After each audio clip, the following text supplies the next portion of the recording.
Do your knees ache when climbing stairs, standing up, or even just while walking around? Then it's about time to activate and stretch your muscles so that your knees can finally be relieved from this tension. In this video, I'll show you 3 simple exercises that you can do along with me. So join in right now. And if you're wondering where knee problems come from, then it's generally because we often don't take the necessary time to properly stretch and sufficiently extend certain muscles. How many people actually squat deeply these days? Who truly bend their knees properly? This mobility reduction leads to muscle shortening over time. And that in turn results in the knee being overstrained because the tensions in the muscles pull the knee too much. The menisci also suffer, there is pain, and so on and so forth. And when you stretch the muscles responsible and make them more flexible, the cause of the pain is gone, and you'll notice it right away. For the first exercise, please get on your knees, and if you say, "Oh, they hurt, I can't do that," we have to make it work somehow because then you'll get rid of the knee pain. If you don't get down into the 4-point position, it's really hard to do the exercise in a way that you can get rid of the pain. That usually depends on how hard the surface you're kneeling on is. Maybe just the mat is sufficient. If that's still not enough, you can grab a blanket and fold it over multiple times until it's really nice and thick.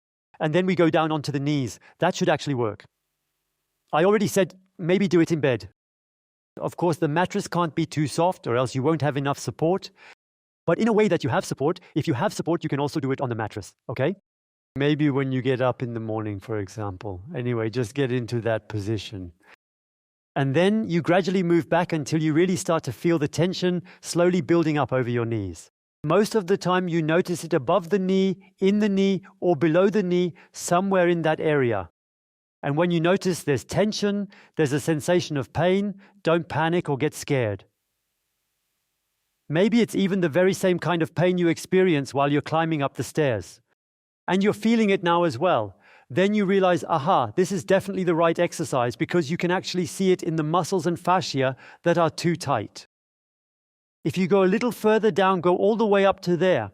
So what I'm really saying is on the stretch from up here to sitting down, regardless of where you are, that's exactly where you stay. And that's where we will start working on. And now it's really about you staying precisely in the position you've already taken up and maintaining it steadily. And what happens then? If the pain was clearly noticeable before, you'll now notice after 10 to 15 seconds, oh, it's actually less. And when it's less, then you slowly go a little further in. Exactly. And pause once more if it's just manageable, if it's still a kind of comfortable pain. Then we pause once more. And if it decreases, if it goes from 7.5 or 7.7, whichever value you were at on this particular scale, down to below 6, then you should absolutely consider increasing the intensity of the stretch once more. If you're already sitting, lean back a bit, please, Ina. Then you could go ahead and lean back a little. Leaning back, that's probably something for the future for many of you, but that's okay. When the time eventually comes, make sure to really pull in your belly button properly so you can effectively move your pelvis backward. When you engage your pelvis, you'll definitely notice even more strength or an increased stretch sensation in the area of your thigh. And everything you sense around the knee, in the thigh, or even in the groin area, all of that helps to liberate your knee. Regardless of the position you're in, press both feet firmly down into the ground as if you're aiming to completely stretch out your legs. Firmly press down into the ground as if you're attempting to fully straighten your legs. Then let go again and see if you can stretch just a little bit further into it. For Ina, that means moving her hands even further back. For you, it might mean carefully lowering your hips a little more towards your heels. Then once more, press both of your feet as firmly as you possibly can into the ground. Build up as much strength as you can manage, and keep building up even more strength. You can truly push yourself as much as you possibly can. The more effort, the better. And then gently relax and gradually ease a little bit further into the stretching position. And then again, press your foot against the ground as hard as you can. As hard as you can. Keep pressing a little more, just a bit more. Continue pressing a little more. And then relax. And really try to stretch even more deeply into it once again. and intensify it a bit more, always a little more when exhaling. And to finish, quickly lie on your stomach. And pull your heels towards your glutes. Exactly, pull them right towards your glutes. If it starts to cramp, ease off a bit, stretch into it gently, and then continue. But otherwise, keep pulling, pull more, and then pull even more, and keep pulling a bit more and a little bit further. And take a moment to relax again, then have a seat, stretch your legs out in front of you. Now we've really thoroughly stretched the front of the thighs quite a bit, and now we're going to focus on the back area of the legs, especially focusing on the calf. Wrap the stretching strap around one foot. In case you don't have the strap, feel free to use a belt or even a towel instead. The exercise can theoretically be done without any tools, but you'd have to elevate the knee in this position here. Let go right there and hold onto the knee and pull yourself forward using the knee. So for stretching, it's actually quite okay, but for strength training, you can't really do it, because for strength training, you need some resistance pushing forward. And that's why it's better to use a belt or a stretching strap or even a towel and pull.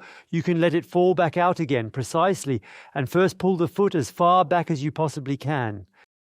Gently pull your foot back until you begin to feel the stretch in your calf muscle, specifically just below the knee area.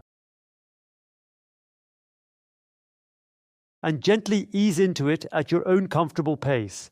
Once you start to really feel the stretch in your calf, try to lean forward while keeping your back as straight as you can manage. And then you'll begin to notice how the stretch gradually transitions from the upper part of your calf down into the area behind your knee. And you hold both in a way that's just about bearable. And first you breathe into it. And then move forward millimeter by millimeter with your torso, while the foot absolutely must be held firmly in this position.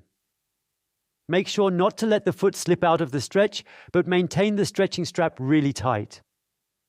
And essentially pull the foot toward the torso and the torso back toward the foot. And then you notice it gets more intense. But stay with the stretching strap. I know you can do more, but stay with the strap so it's clearly traceable. Okay, now please make sure to carefully follow exactly what I'm saying. This section is just a little bit tricky to handle. You keep everything in its current position and try to make a deliberate effort to move forward using your forefoot. But you make sure to hold it firmly. Number 2, you press your knee pit against the ground with as much strength as you can possibly muster. And number 3, you want to go back with your torso. Then you relax once more, pull your foot in closer, and move further forward with your torso. And now once more, the foot desires to move forward, while the torso tends to go backward.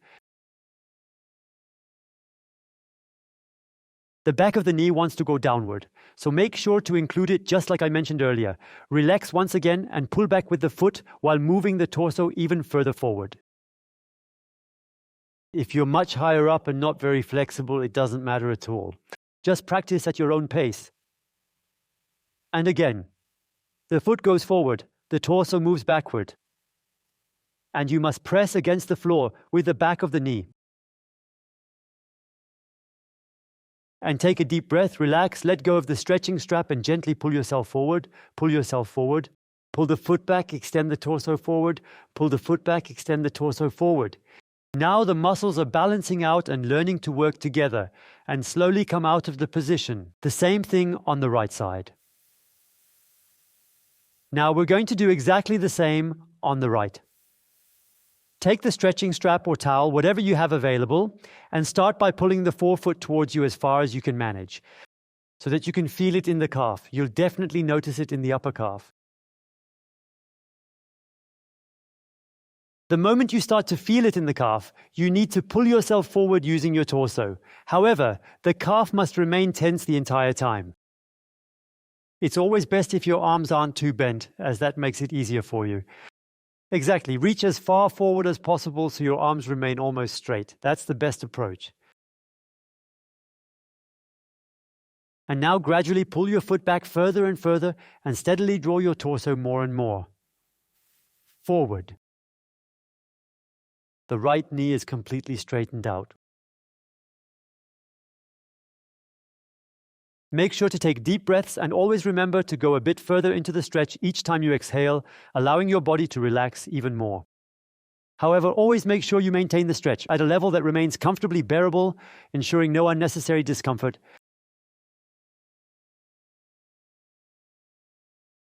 Take nice deep breaths to activate your vagus nerve, allowing the relaxation to spread throughout your body.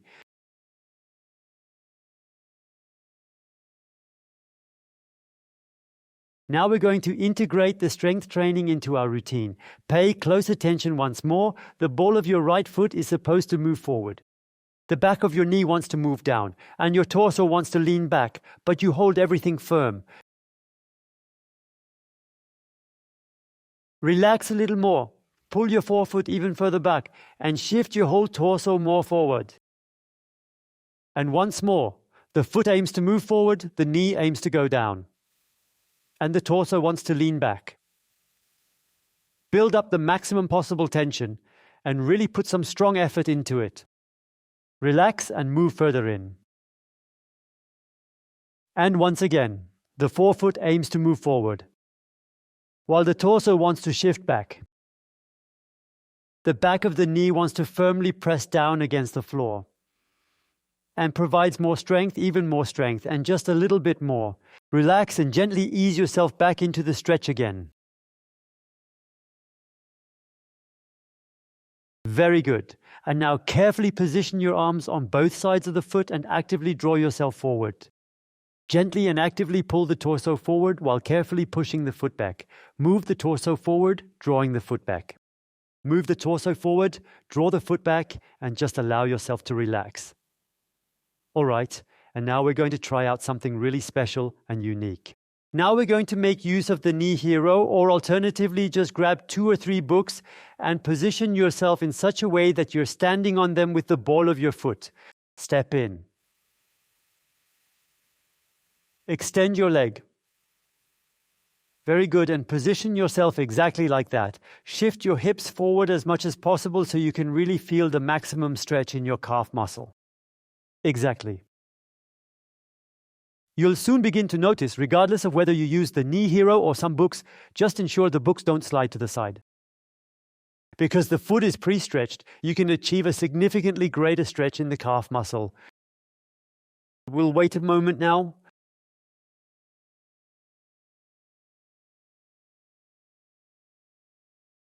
And you can then tense up, just like in the previous exercises, by attempting to stand up tall on your tiptoes right at this very moment. But that doesn't work because you have so much weight on it. Then you release, move your pelvis forward a bit more. Ensure that the books remain in their position.